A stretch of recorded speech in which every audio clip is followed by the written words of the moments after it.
Ano, Joey? Ano, hatid na kita sa bus station. Eh, kotse naman ako eh. Hirap sumakay dito. Okay na nga ako eh. Huwag mo na kaya ako intindihin. Ba't di ka bumalik dun kay Zoe? Baka inaantay ka na nun. Baka sabihin mo na naman, puro Zoe na naman yung sinasabi ko. Totoo naman, di ba? Babalik ka ng office kasi pagpaplanuhan niyo yung raid ninyo. Tsaka ba't di ka na lang kasi umamin? Kunwari ka pa eh. Mahal mo pa rin siya, tsaka gusto mo lang siya suluhin. Masolo.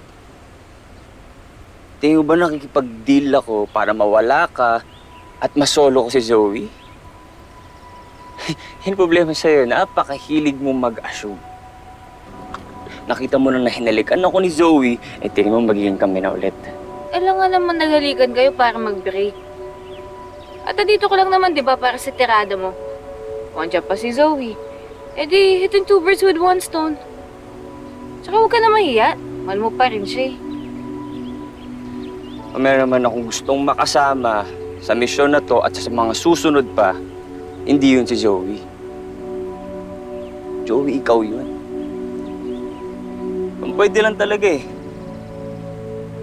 Pero kung ganyan ka, tingin mo, kaya kitang traidorin at kaya kong gumawa ng paraan para mawala ka. Then, oo, sige, okay. So, okay na nga na ganito.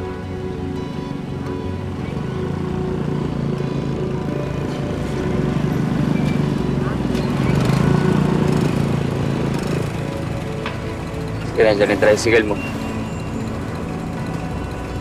Sumakay ka na. Mag-ingat ka. Oh, Dad.